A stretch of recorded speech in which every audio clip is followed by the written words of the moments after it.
मस्त फाईन.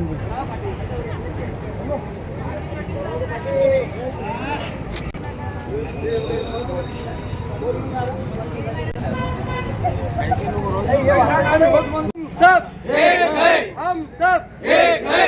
महागाई भत्त्याची थकबाकी आहे, मिळालीच पाहिजे. महागाई भत्त्याची थकबाकी आहे, मिळालीच पाहिजे. 5च्या पटीत भाडेवाढ मिळालीच पाहिजे. असा कसा देत नाही, घेतल्याशिवाय राहत नाही. हर जोर जुल्म की टक्कर में, संघर्ष हमारा नारा है. हर जोर जुल्म की टक्कर में. संघर्ष हमारा नारा है.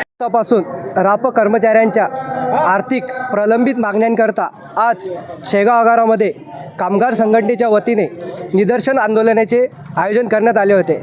वेळोवेळी सरकारकडून तसेच प्रशासनाकडून कामगारांना केराची टोपली दाखवल्या जाते. आमच्या हक्काच्या न्याय असलेल्या मागण्या याची पूर्तता न केल्यामुळे आज शेगाव आगारामध्ये निदर्शन आंदोलने मोठ्या संख्येने कामगार एकत्रित होऊन आंदोलन करण्यात आले. तसेच आमचा जो महागाई भत्त्याचा फरक आहे, ज्याची थकबाकी आहे, ही शासनाकडे प्रलंबित आहे, ती आम्हाला लवकरात लवकर द्यावी या मागणीकरता हे निदर्शन आंदोलन करण्यात आलेले आहे. तसेच जर सरकारने किंवा प्रशासनाने आमच्या या आंदोलनाची दखल घेतली नाही तर येणाऱ्या काळात हे आंदोलन उग्र रूप धारण करेल. तसेच याला कारणीभूत संबंधित प्रशासन व सरकार राहील.